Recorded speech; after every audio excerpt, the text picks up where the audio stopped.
Assalamualaikum warahmatullahi wabarakatuh. My name is Silvia Ningrum, NIM 1882591. Now we're gonna learn about definition and principles of language assessment to fulfill the midterm test of language testing. What is definition of language assessment? Language assessment is a measure of the proficiency a language user has in any given language. It could be a first or second language. Tests are one form of language assessment, and there are many others. They fall into two categories: summative and formative. The first is, what are summative assessments? Summative assessments are any method of evaluation performed at the end of a unit or term, allowing teachers to measure a student's understanding against standardized criteria. And then, what are formative assessment? Formative assessment are regular informal assessment that are used by teachers to assess student understanding and inform teaching strategy. The ultimate goal is to collect detailed information that can be used to improve interactions and student understanding while it's happening. Next, principles of language assessment. Whenever we make a test, it should be good and effective. This learning activity provides a discussion of how to make good and effective tests, which includes practicality, reliability, validity, authenticity, and positive aspect. A. Practicality. The first characteristic of an effective test is practicality. Practicality relates to the considerations of cost of a test, time allotment, test administrations, human resource, test constructions, and test scoring. Cost. A good test should not be too expensive to conduct. A teacher should avoid conducting a test that requires excessive budget. Time allotment. A good test should not be too long or too short to be finished by the student. Test administrations. A good test should not be too complicated or difficult to conduct, and it should be simple to administer. Human research. Human research are also important to be considered. The test administrators should have abilities to prepare and administer the test. If the test administrators of product do not have the skill to handle a test, or they need special training to administer, for instance, an internet-based test, it will not be practical. It is better to use simpler administrations of the test. Test constructions.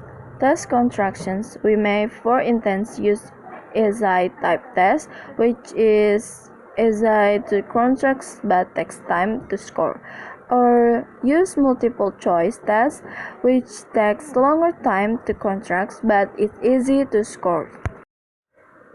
Test scoring. A good test should be followed by something to make it easy to score, like rubric of scoring and key answer. B. Reliability. Reliable test is consistent and dependable. If you give the same test to the same student or match students on two different occasions, the test should yield similar results.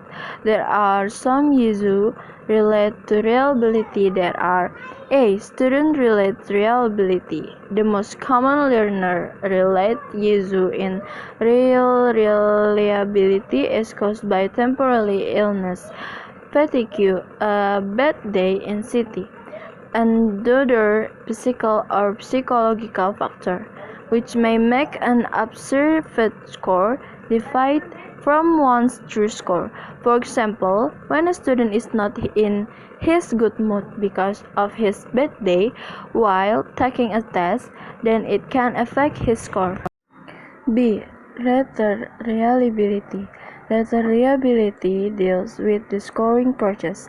It can be caused by human error and subjectively. C. Test administration's reliability. Test administration's reliability concerns with the situations and conditions in which the test is administered. For example, when a teacher wants to conduct a listening test, he should prepare a room that is comfortable for listening activity. D. Test reliability. Test reliability refers to the test itself. For example, when the teachers conduct the test with multiple choice, item sent in one question has more than one correct answer, or when the teachers use ambiguous sentence in the test, then it can affect the score. C. Validity. Valid tests measure exactly what is proposed to measure. For example, when the students are given a reading test about the human respirations, a valid test will measure their reading abilities, such as identifying general or specific information of the text, not their prior knowledge, biology, about the human respiration. 5 ways to establish validity. They are 1. Content validity. Content validity refers to the correlations between the content of the test and the language skills structure. For example, when the teacher wants to assess students' speaking ability in a conversational setting, then the teacher asks the student to answer paper and pencil multiple choice questions, recurring grammatical judgments. It is not achieved content validity. The teacher should conduct a test that requires the students actually to speak to their friends. 2 is criterion validity. Criterion validity emphasizes on the relationship between the test score and the outcome. Criterion validity usually falls into concurrent validity and predictive validity. 3 is construct validity. Construct validity refers to concepts or theories which are underlying the use of certain ability. For example, proficiency, communicative competence, and fluency are examples of linguistic construct. When the teacher conducts a speaking test, the scoring analysis for the test includes several factors in the final score: pronunciation, fluency, grammatical accuracy, vocabulary use, and sociolinguistic appropriateness. 4 is consequential validity. Consequential validity refers to the consequence of using a particular test for a particular response purpose. A good test must give positive consequence for the students, so the teacher should consider the effect of assessment on the student motivations, independent learning, study habits, and attitude towards schoolwork. And the last is phase validity. According to Gurlone in Brun, 2010-35, phase validity is students who view the assessment as fair, relevant, and useful for improving learning. Moreover, Motion in Brun, 2010-35, said that phase validity refers to the degree to which a task looks like and appears to measure the knowledge or abilities it claims to measure, based on the subjective judgment of the examiners who take it, the administrative personnel who decide on its use, and other psychometrically unsophisticated observers. D. Authenticity. The fourth major principle of language assessment is authenticity. It deals with the real world. Teachers should conduct a test with the test items that are likely to be applied in the real context of daily life. Consideration that might be helpful to present authenticity in a test they are: 1 is the language in the test is as natural as possible, and then topics are meaningful, relevant, interesting for the learner, and then some thematic organization to items is provided, such as through a storyline or episode. And the last is tasks represents or closely approximate real-world tasks.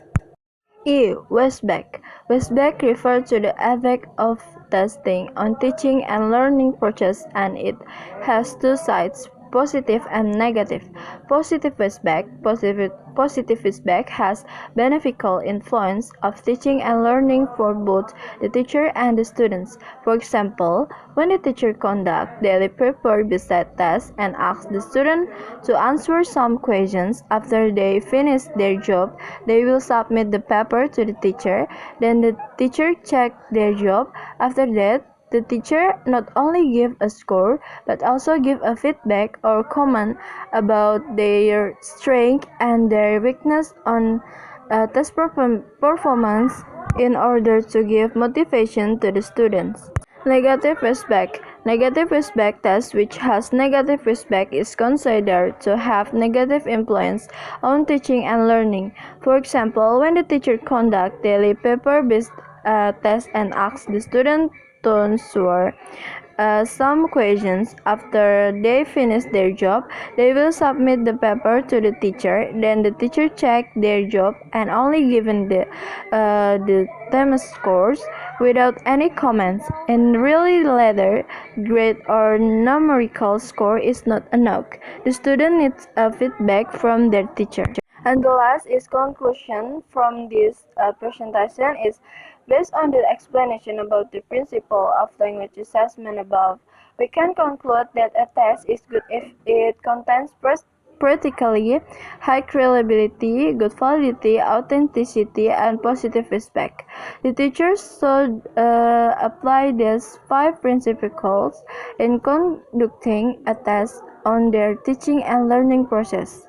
Well, thanks for watching everyone, and I'll see you next time.